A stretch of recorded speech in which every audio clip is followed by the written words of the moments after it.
Hi, everyone. Thank you for joining.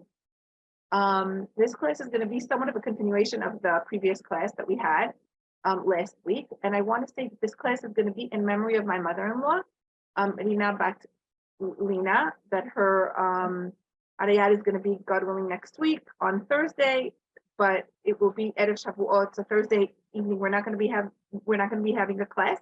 I'm not sure if Wednesday I'm going to be having one. So I want it to be Le'ilui Nishmata, and many of the ideas over here are really generated by my interaction with her, and just after her passing, things that I have thought about and ways that she's kept alive within me, and those ways also I'm going to take them also towards Shavuot and receiving the Torah, and should it all be in her, in her merit, for her zechut, the elevation of her soul. So I want to start with an avodah, not that I did. I mean, the avodah that I did last week is still taking on, on a journey, and I need to digest it before I like constantly go on to something else. But I want to bring up an avodah that a friend of mine did this week, and I was present as she was doing the avodah. And from this, we're going to dive into Shavuot. So one of my friends, not a very close one, her mother a half a year ago was diagnosed with an illness very much like my mother-in-law, actually. And they told the children, this is going to really happen very fast. She doesn't have more than a half a year to live, and deterioration is going to be extremely rapid. So the doctors definitely prepared them. And also they told the mother as well that she's going to be, that she has a very limited amount of time to live. And 3 weeks ago, her mother passed away, and she put something up, and she said that there are moments when so an expanded version of the story is that my friend, her name is Sharon, she lived with her mother. She's married with children, and she moved into her mother's house because they're building their own home, and in order not to pay rent and to be able to save money, and her mother has a big house. A year ago, she moved in with her mother before her mother got sick, and she lived with her mother. And part of living with her mother was a lot of planning on how her house is going to look when it's finished. And she wanted her mother to come and live with her. So a lot of the planning was, how the mother's going to be like in the ground floor, and to make it comfortable for her. And she wanted to build a special kitchen for her mother, et cetera, et cetera. Like a lot of it was with her mother in mind. And the mother passed away. Her house is half built. And she said that she walks around in her mother's home because that's where she's going to be living till her house is going to be built. And she sees all the things in the house, like her mother used to make soaps, and she used to make her own spices. And her mother was like a cook and a chef, and loved to buy kitchen gadgets, right? And many of the things like her mother bought and never even used. She bought it like the past 2-3 months, but then when she became sick, she had no strength anymore. So there were things that the mother was planning to use, but never used it. And she said, and I feel like looking at everything is so hard for me, because I think that life just stopped for my mother. It just ended, and there's so much pain in it. And I have times that I think about her life, and she had so much energy, and she led a very happy, full life. But most of the time, any object in her kitchen that I meet, I just start crying. I feel sad. I feel depressed. I feel like, what a waste. What a waste. And the other thing that she said is that she's looking around for things to make her pain easier. She goes, on the one hand, I don't want to repress myself. And yet on the other hand, I tell myself I'm going to deal with it later. So the pain is real and it hurts. But what exactly is Sharon asking? She's asking that she wants to walk around in this world, and all of a sudden different objects jump out on her and create pain within her life. And it comes in very unexpected places. And she feels like she's not in charge of regulating her feelings, but constantly things on the outside are jumping at her and creating sadness and pain and crying. And she wants to give a space to the crying and the pain, and it's very legitimate. And it's the first year, and thank God we have these feelings, and we want to feel them, and we want to feel them acutely. But walking around in the world and feeling like you're falling apart all the time is not a place that she wants to be. Plus, Sharon was saying that every time she goes and she opens up the plans for her own home, and she goes to the construction site and she sees it being built, because it was a place where her mother was very involved in, and she was actually building her house with her mother in mind, she finds herself crying all the time. So she requested that if she's able to have like some control of her emotions, as opposed to her emotions constantly controlling her.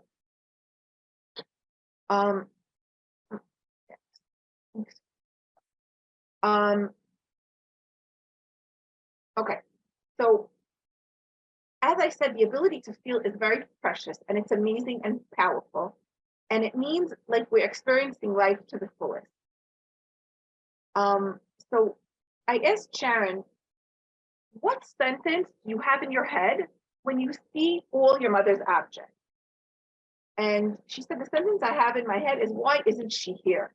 Why couldn't she do everything that she planned? And how did it all stop? And how much, she's missing out. Like my grandchildren are growing, like her grandchildren are growing. She's not seeing them. Like she's just missing out on life. So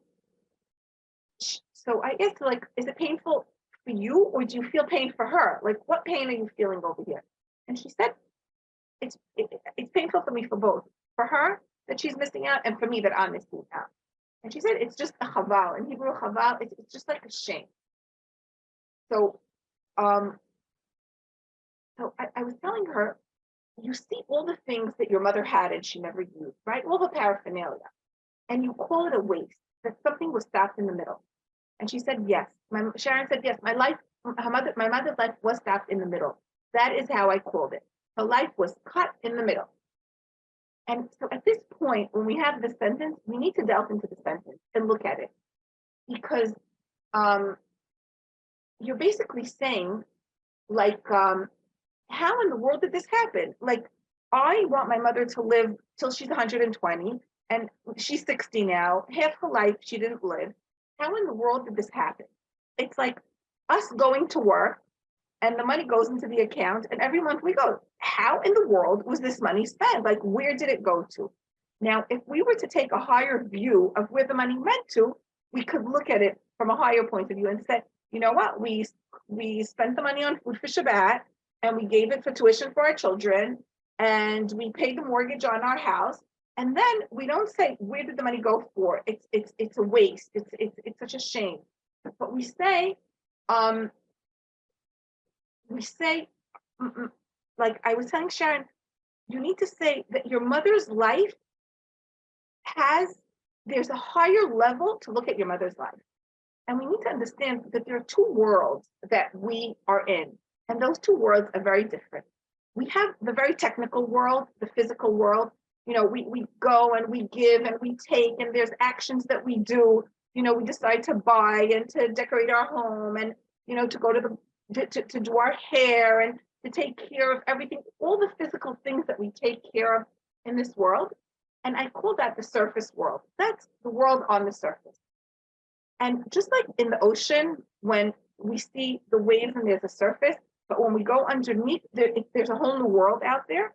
There's a spiritual world, a world that's infinite, that's endless. It's a whole world beneath the surface. And we have to dive in order to be able to see what happens beneath the surface. So every single action that we take in the surface world, right, more the technical world, beneath that action, there's also a spiritual, endless world, right? It's connected to the spiritual world. But even though our actions are finite and it's time bound, and that's the world above, underneath the world is infinite. Okay. Now, what is infinite in what her mother was?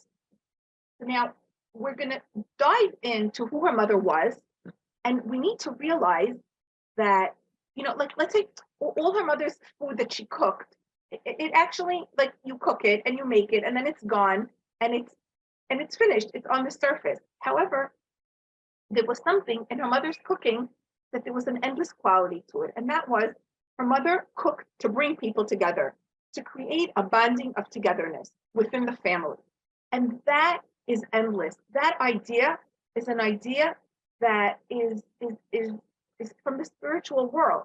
It's an idea that could go on forever, like togetherness and family, and she also loved to make food because it created conversation and conversations that we have with one another, which is a lot of listening to. That's also something that is never ending. So we need to be able to look. I'm also, like Rhonda and Debbie, I'm realizing also that you lost your father this year, and we need to be able to delve into our parents, and in my case, I'm going to say my mother-in-law, into their regular physical finite world, and see what of the infinite could I hold on to and incorporate and adopt into myself. And in that way, Sharon's mother or my mother-in-law or your father will live on forever in you. And it's not going to be a matter of what a waste and, a life is gone and they didn't get a chance. No, because we're able to connect them to the spiritual infinite world. We're able to have them present in our life. So every idea in our parents is passed on to us in our DNA, and we need to grab a hold of it and learn from our parents and be able to pass it on. So I'm going to make a comment now that I'm going to develop it a little bit later. If there was ever a time in our lives that we saw our mother or father do something and we had a reaction of, I never want to do this, we're missing out on a huge opportunity of connecting to the spiritual and the infinite. And even if you'll say, no, but my mother, let's say someone told me, but my mother, she plays canasta all day long, right? And that is very physical, and we see that as something, nothing spiritual about it. However, when we try to delve into what was the meaning of this canasta playing for her mother, the meaning was friendship. The meaning was listening to other people. The meaning was an ability to connect to other people. And when we and so I want to take these values and realize that I have them in me, in my DNA, and realize that those are values I want to give my children. Now, does it mean that I'm going to sit and play canasta as much as my mother did, or she'll play canasta as much as her mother did? Not at all. We need to grab onto the idea, not necessarily to the action. So we're going to come back to it and to certain things that people have said, I never want to do this like my father, like my mother. And they're missing an opportunity to grow in their lives when they don't do it. Not only are they missing an opportunity to grow, as we're coming to Shavuot and we want to receive the Torah, it's like you're rejecting receiving the Torah. Through our parents' values, that's how the Torah is being passed down to us. And in this day and age, we need to look at what kind of Torah is being passed down to us. Okay, so I want to just give like a small story of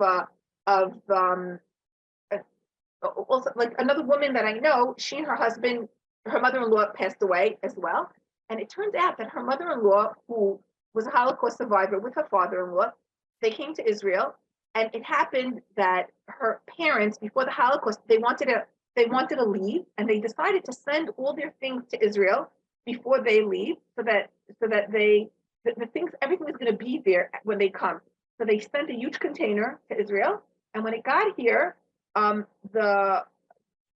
her parents and her whole family were sent to concentration camps. Everyone was killed, and she was the only one that survived. In the interim camps, they she met her husband, and she told him, I want to go to Israel. Well, my parents' things were sent over there, and that's where they wanted to go, and that was their ideal. So she actually came out of the Holocaust with a lot of possessions, and she decided that she was going to start an orphanage. She started an orphanage, and it was very important for her to be the cook over there and to provide until she was very, very old. Even when she was very ill, she never stopped cooking. Now, and then she passed away. So this daughter-in-law said, you know what? I don't want to go into the orphanage, and I don't want to cook. And that's not going to be the way that I do chesed. But I want the idea of chesed, which is an eternal idea. I want to pass it on to my children. I want to pass it on to the generations in my family. I want to hold on to it, and I want to think about where do I want it to show itself in my life. So I need to find a way where I can express this chesed, right? And do it in a way that I am connected to, just like my mother-in-law was connected to cooking for the orphanage that she opened. So all technical action, I don't need to be connected to. I want to be connected to a higher goal, right? So it turns out to be eternal. So all physical things are very perishable, like the food and clothing and kitchenware and the paintings but the real sorrow, the sorrow is not, she's not using her kitchenware, and she's not able to host anymore, and she's not painting her pictures anymore. The real sorrow will be if her values are not passed on, right? When we see all the things that a loved one has done and that they're not doing anymore, they can't do it anymore, they pass from this world, right? I want us to be able to connect them to higher values, and then it's as if they never passed, right? Okay, so like I want to just bring an example of my mother-in-law. Like my mother-in-law built a very big house where we were able to come in the summer and be and deal with many of our friends and with family, and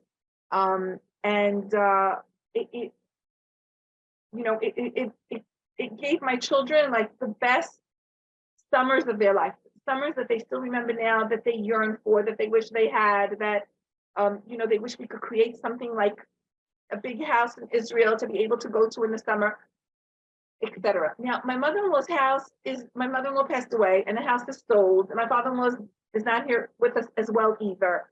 And we could feel like it's all gone, and she's gone, and it was all for nothing. However, she left us something much more valuable than a house and possessions, things that are just perishable, right?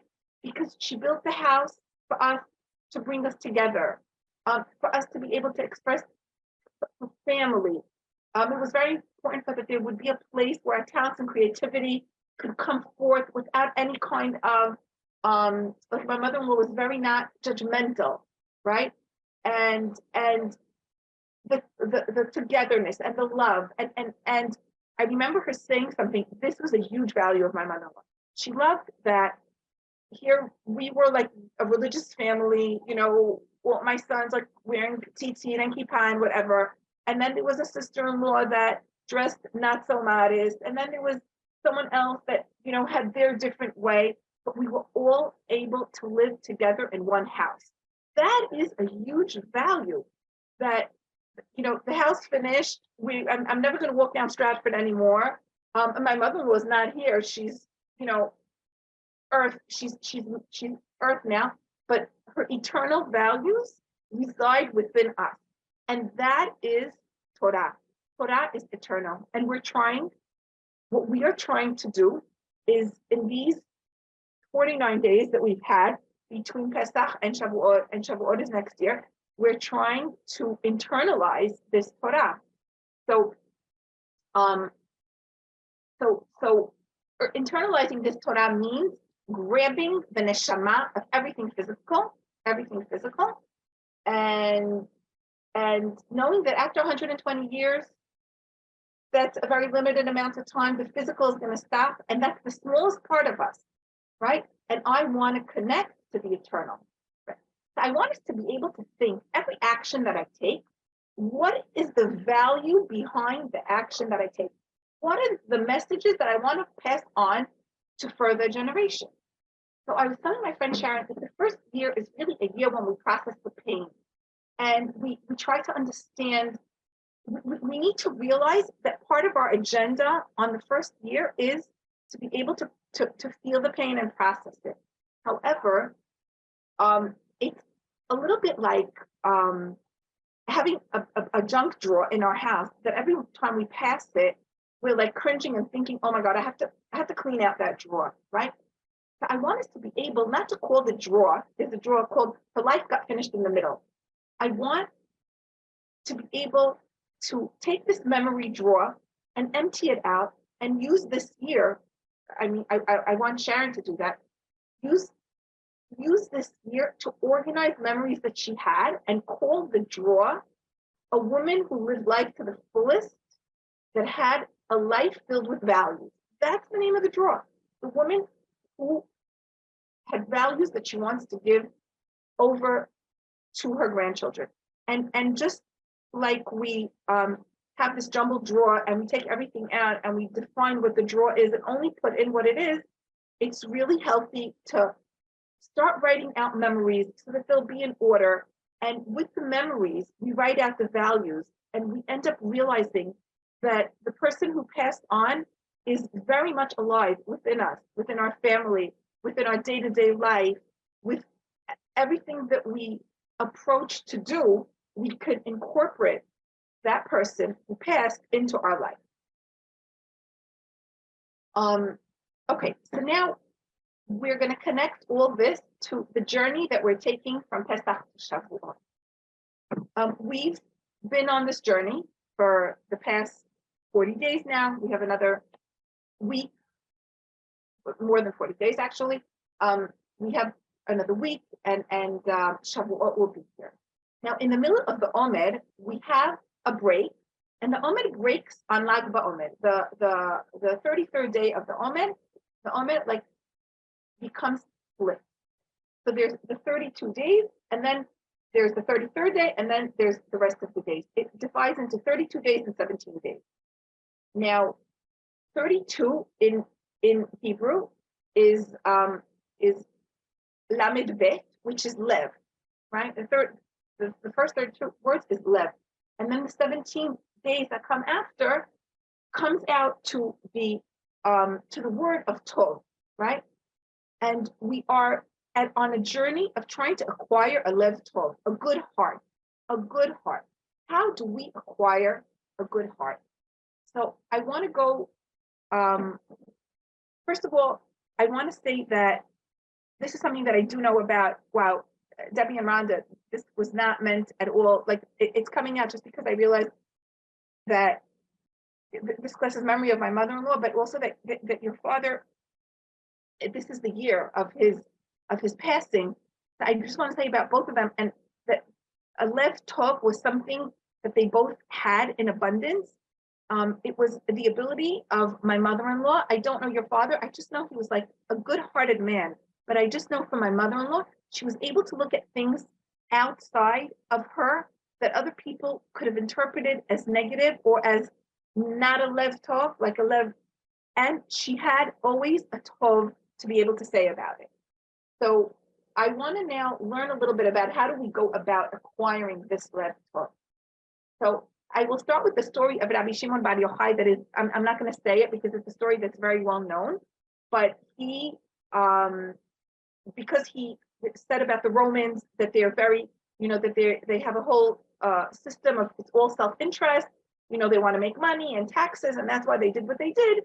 The Romans hunted him down, and he ended up going into a cave with his son, Rabbi Eliezer, and he ended up writing the Zohar. And really, the Zohar is the Torah is, let's say, the surface, and the Zohar is underneath the surface. He was able in this cave, he was able to delve deep underneath the surface and delve and bring out the secrets of the Torah.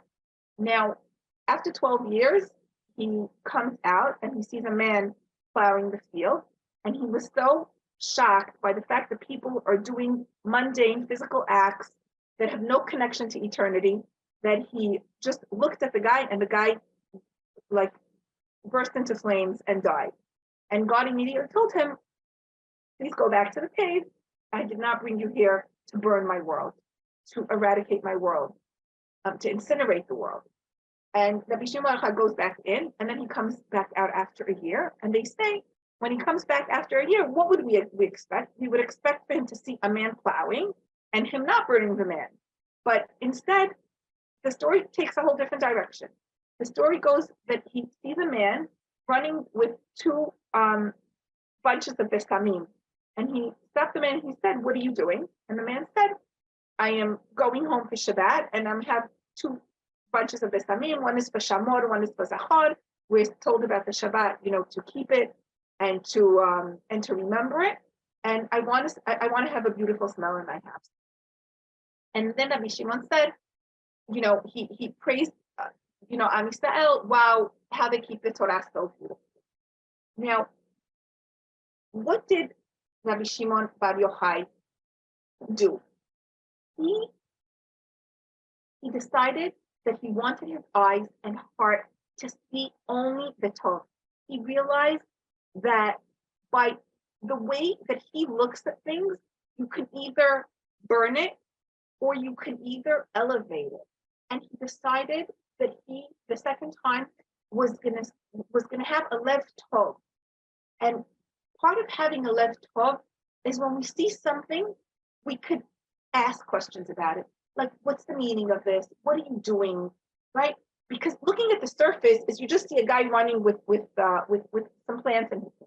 But then when you start asking questions, like he could have also a year previously asked the guy, you're plowing the fields, like, what are you doing this for? What is your goal? Where does Torah fit in your life? And Rabbi Shimon Bar Yochai decided, instead of judging and burning, he's going to ask questions. Now, the questions need to be asked from a very clean place. We need to be able to, in order to generate this good heart, this lev tov, the questions can't be coming from a critical place. Oh my God, look at him. Like he could have looked at the guy running and say, like, could you believe it's 5 minutes before Shabbat and he's running? Like he should have been home 3 hours ago. So we need to come to anything that we see that we might feel some criticism toward. We need to come to it with a lot of compassion and with the ability to ask questions cleanly about it. Right? Okay, so we want to walk in this world to get this lev tov, and there are different levels that we're going to climb up to get to it. We need to realize, to have this lev tov, is that any kind of irritation or a triggering that comes our way, we need to realize that that's our nekudat tikkun. That is the point of fixing that we need to do within ourselves. And slowly, we walk in a different way over here, right? And when we're able to look at ourselves in that way, we're going to get to the inner to the inner core of our spiritual being, because we need to realize that inside of us, we all have good and only good. We are God's neshama is in us, and we're all good. There's just good within us. Just an example, like when I go now to my daughter's house and I see that my daughter's stove has not been cleaned since Pesach, I don't have to look at the stove. The only way I have permission to look at my daughter's stove is if I want to clean it. If I want to go and get a scrubber and some soap and clean it. Otherwise, I want to look, just like Rabbi Shimon looked at the man's besamim and wanted to know, I could look into my grandchildren's eyes. I can open up a book and read to them. I don't have to see things that will cause me to criticize. I have the opportunity to move my eyes away and not see it, right? Not see it. We have something from Shabbat. It's called on Shabbat, why aren't we allowed to carry? Because we're taking things, we're taking like objects from one domain to the next. We're not allowed to move things from one domain to the next. I am not allowed to move my eyes from my domain to someone else's domain. It's theirs. I'm not allowed to move to it. It's like in our relationship is a constant Shabbat. It's constant Shabbat. And I want to be able to only look at the good thing. And I want us to be able to reach a point that when we are looking at someone in order to see what they're doing and to criticize it, to us it will be like eating pork. Just as I will not eat pork, I will not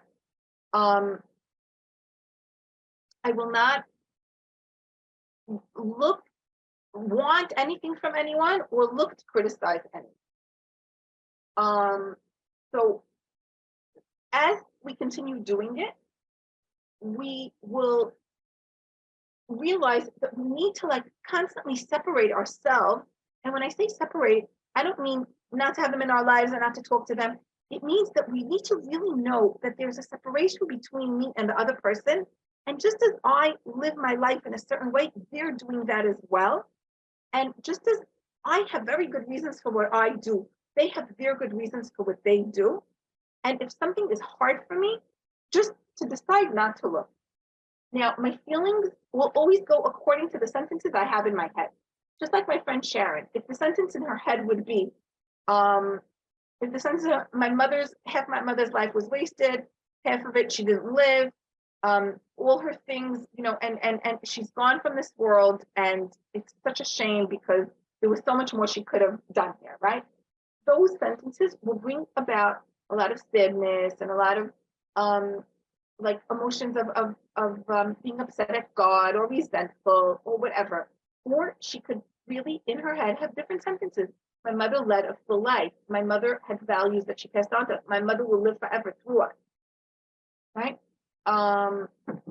So trying to get this lev tov, we need to realize also that everything in this world is good and nothing can be taken for granted.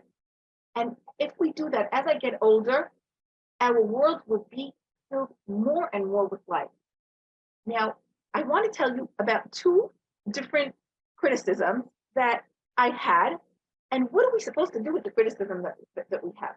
I remember that there were times that I used to walk in the world, and I was critical. Let's say I was in shul, and people are talking in shul, and I'm looking and I said, I can't believe they're talking. Why did they come here? Aren't they supposed to be here praying? Like, I take off, 2 hours on Shabbat to come and connect to God, and people all around me are talking, right? Now, instead of doing that and having that kind of criticism go through my head, because that's the surface. People are talking, it's the surface. I want to delve inside of me. I don't want to talk, first of all, about anyone in this world. I want to just talk about myself. I want to talk about me and my own growth. Where am I going to grow from this? I want to turn back into myself and say, when I see these people talking, there's a Torah within me that's trying to come up and express itself. And that Torah is that when I come to shul is dedicated for my relationship for me and Hashem. Shul is a place where I connect and talk to God. So when I see people talking, what I wanted to do is bring the Torah from within me to the surface. Instead of saying anything bad about them, I'm going to bring out the value in me. Let's say, because when Rabbi Shimon Bar Yochai was criticized and burnt the man who was plowing the field, he was sent back to the cave. So my internal life is my cave, and I'm going to be sent back into the cave in order to delve out and take out my values, not the criticism, but things that are important. I went to shul and I see people taking out their cell phones and instead of praying, they're playing with their cell phones. So instead of looking at them and saying, oh my God, I can't believe, what is this? Why do they come? Blah, blah. I need to ask myself a question. I was shown this so that I can listen to the Torah that's within me.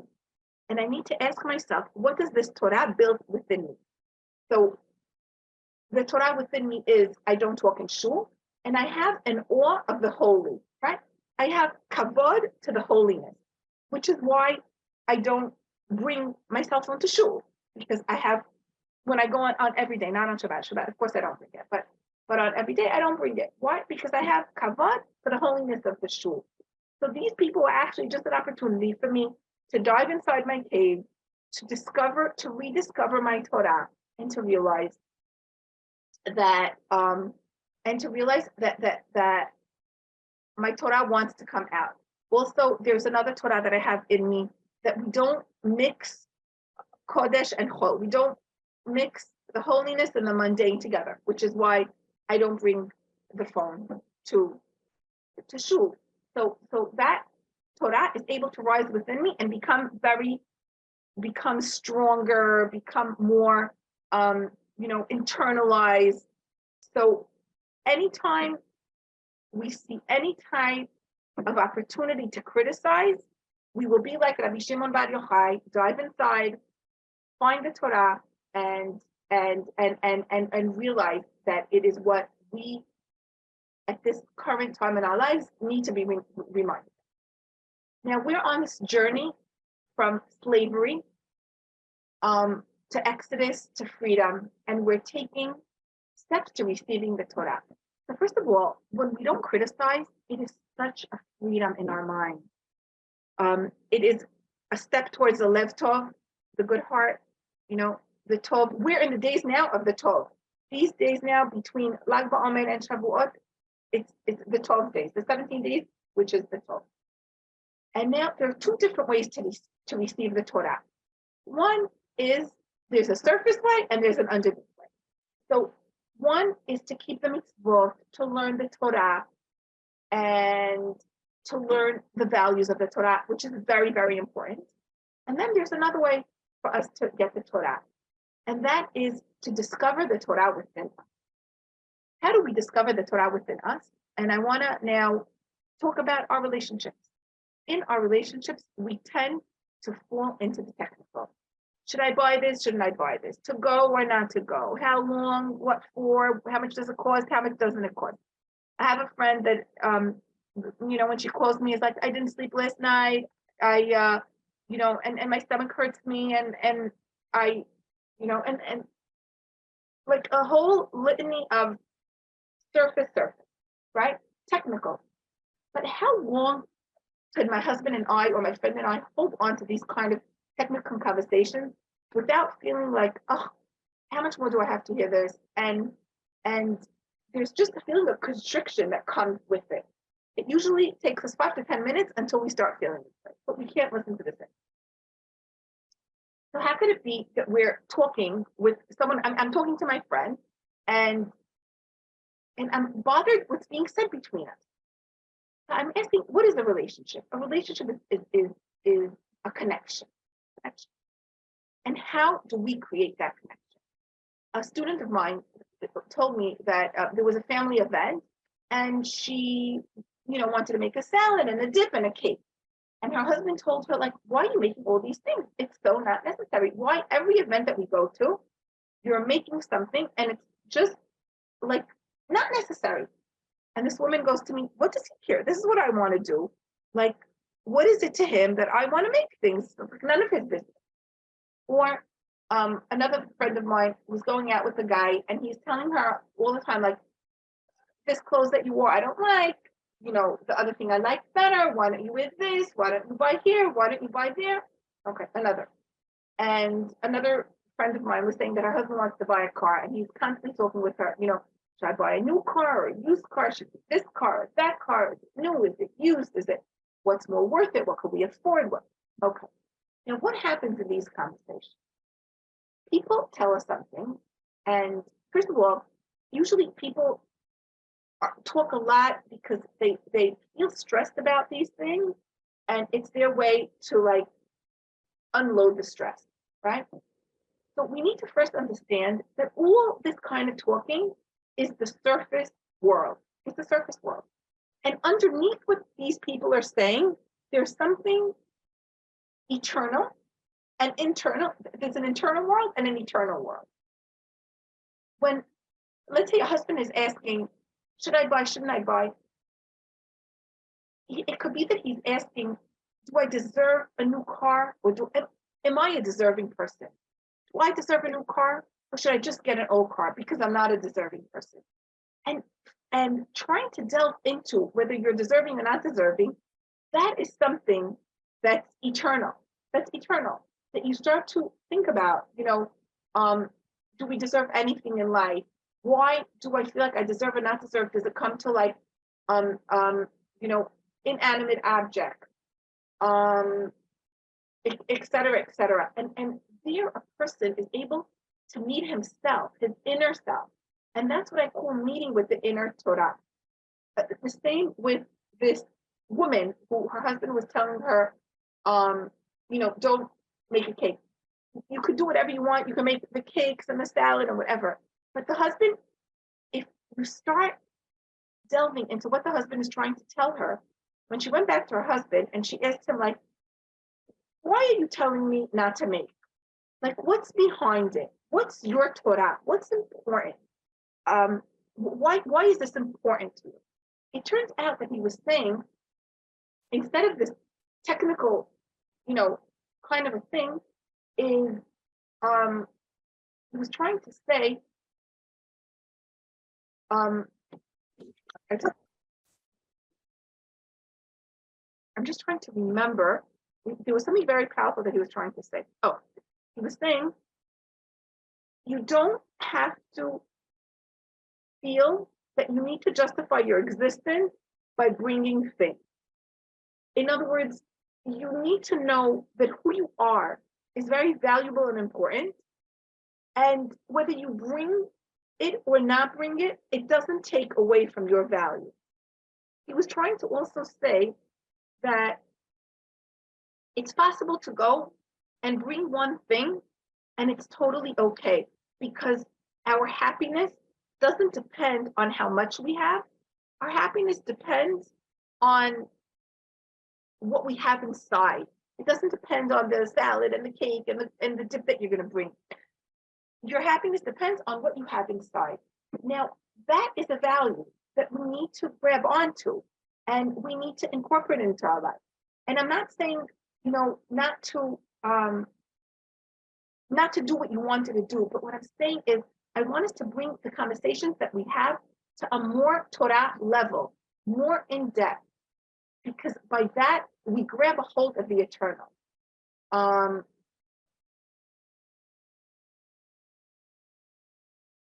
Okay, now that value is what we call Torah. Now every person has many Torot in him, and the Torot take the forms of action. And usually people come and tell us the surface of who they are, but we want to hear behind the surface.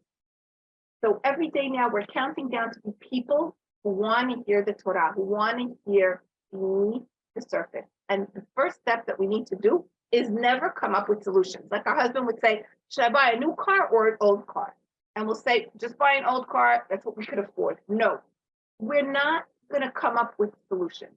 We're going to ask questions that are going to help him open up. Like, what are your hesitations? And what does it mean for you? And what's the debate?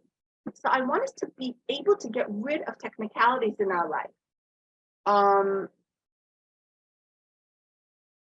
Also with the cake lady, the husband wanted to tell her there are other ways to show people that you're part of the group, right? We're not, because we bring the cake, she thought that bringing all the things is going to make her part of the group. No, being part of the group is not because we're bringing things. Being part of the group is because we're willing to listen, because we have compassion, because we're not criticizing, because we're open. That's what makes us part of the group, not because we're bringing things into the group. Okay, I also I just know from myself and my husband that he very much always tells me, okay, I'm going to show you what it means to get under. I'm cooking for Shabbat. He's like, Michal, you're making too much. We're going to have so much left over. We're not that many people. What are you thinking of? And then I'll just tell him, don't tell me what to do. This is my kitchen, my refrigerator, my job in life, and this is what I want to do. That's it.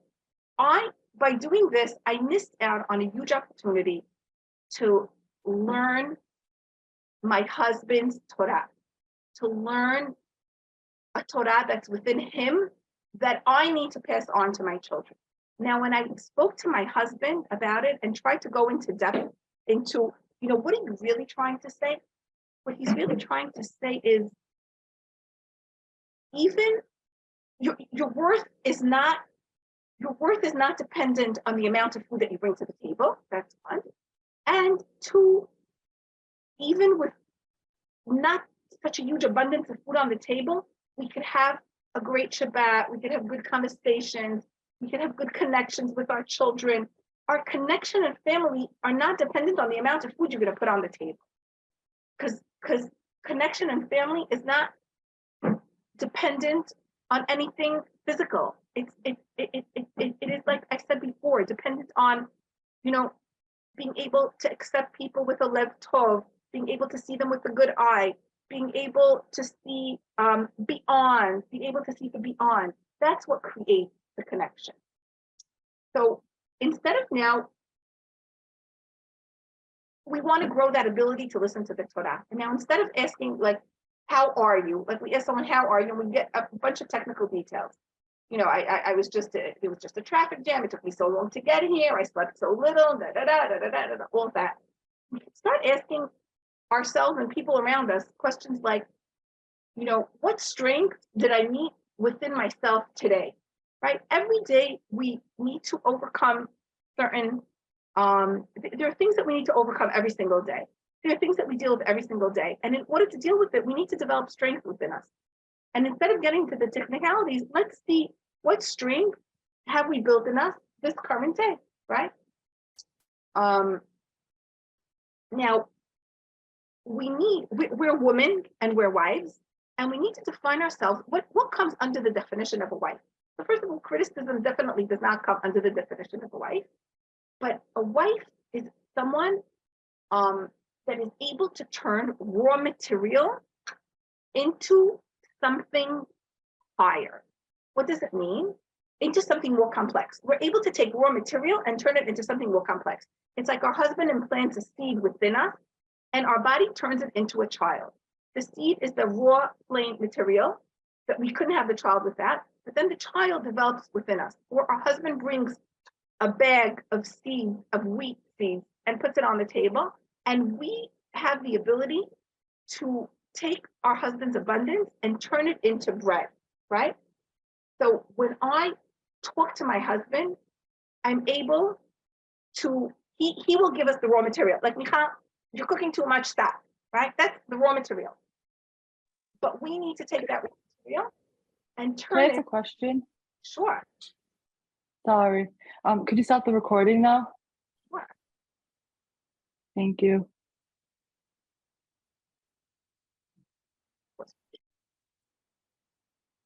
So the question that I was asked is, my husband criticized me for me to grow from it. So first of all, I don't see it as my husband criticizing me, because we're going to use a different language now. I see it as my husband, he's not criticizing me, he's giving me his Torah. Now, I need to take that raw material that he gave me and turn it into the more in-depth Torah that I want. And I was able to sit down with my husband and ask him, what does it mean to him that I cook so much, that there's so much food, so it came out, I was able to learn something about myself, and that is that my value as a mother is equalized to the amount of food that I make. If I make just, let's say on Shabbat, if I just make a chicken soup, I'm taking from the Ashkenaz world now, a chicken soup and a kugel, right? My worth as a mother is rock bottom. But if I fill up the whole table with a lot of food, I feel very worthy as a mother. So here I have my worth, which is actually the God within me, the neshama within me, is being valued by the amount of food I make. But the truth, but it's not. That's not what my value is dependent on. My value, first of all, so That's my husband's deeper Torah. Now he actually gave me a gift. He gave me a big gift. And I could choose to incorporate or not to incorporate it. I could also choose to continue cooking more food. Cooking more food, but to realize that my worth is not dependent on the food. To realize that that I don't have to prove my worth to anyone. To realize that running after self-worth is a form of avodah zarah, because we're not here to run after self-worth. We're actually here in this world to bring as much of the goodness in us that we have to the outside world. We were put into this world to take all the tov within us, right? The tov of these 17 days that we have between Lag BaOmer, to take all the tov and to see how much of it I could add to this world, which is emulating God. Now, this is something really interesting. On Pesach, we give a korban in the Beit HaMikdash of barley, and barley is considered an animal food. And on Shavuot, we give a korban of wheat, which is bread. And it's as if we're taking the steps from being animal to being human in these 49 days that we have. And part of our being human is the ability to look at the people around us with compassion and realize that there are many Torot they have inside of them. And we want to be able to go in, and just as we bring water out of the well, we want to bring those Torot out into the light of day to make them live, And I want to say something else. And this, Sarah, is very connected to what you brought up. There was a woman that came to class and she said, something happened in my house and I'm so upset about it. What happened? She has like a couple of 10-year-old to 17-year-old, like she has 5 children.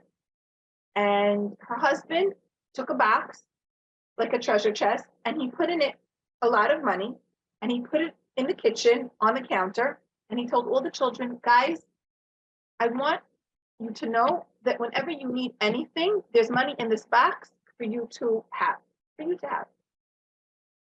And well, she's been in the class long enough that she didn't fight with her husband in front of the children. But afterwards, she's like, what is this? Ridiculous. They're going to take advantage of us. If they want anything, they need to work for it. We can't put like a box of money on the kitchen counter. Like, it's sending a very bad message, right? So now in class, my teacher asked, what is your husband's Torah? What is your husband's Torah? And she said, you know what my husband's Torah really is? I'm trying to, like, she was now letting go of her own, value of kids need to work hard for whatever they want. And she said, my husband's Torah is, he wants the children to know, listen, I have your back. There's an abundance here. Whatever you need, we have your back. Like, there's safety and security behind you. That's my husband's Torah. And Michal asked her, what's your Torah? And she said, my Torah is, we need to, in order to appreciate everything we have, we need to work hard for it. Nothing should be given on a silver platter. And now you take these two Torot, and when you look at them on the flat surface, they sound like they contradict one another. But we as Jews live above nature. We live above nature. We don't live in nature. We live above nature. And when we take those two values and we bring them up, one value is I have your back. The other value is we need to work hard for our things. And they don't contradict one another. Both of these values are able to be in this world together. We sometimes think that what we think and what our husbands think contradict one another. But if you think deeply, they don't contradict one another. It's like they finish off one another. In other words, each opinion is only part of a whole.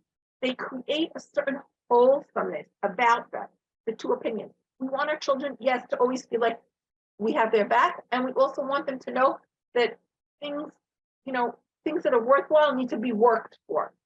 And your husband could have his Torah, and you could have your Torah, and we're gonna stress our husband's Torah much more than we are our own, because our own Torah, I want you to know, when we give birth to our children, our Torah is in their DNA. They were within our environment for 9 months, and we nurse them, and we're very symbiotically connected to them. And our Torah, without us having to say it, is in their DNA.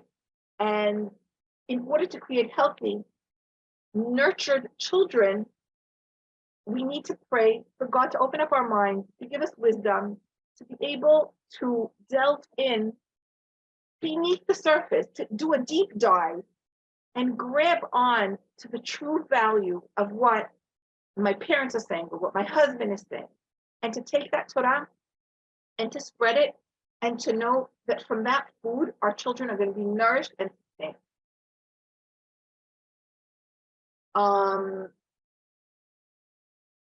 Thank you for joining Can I me. say something?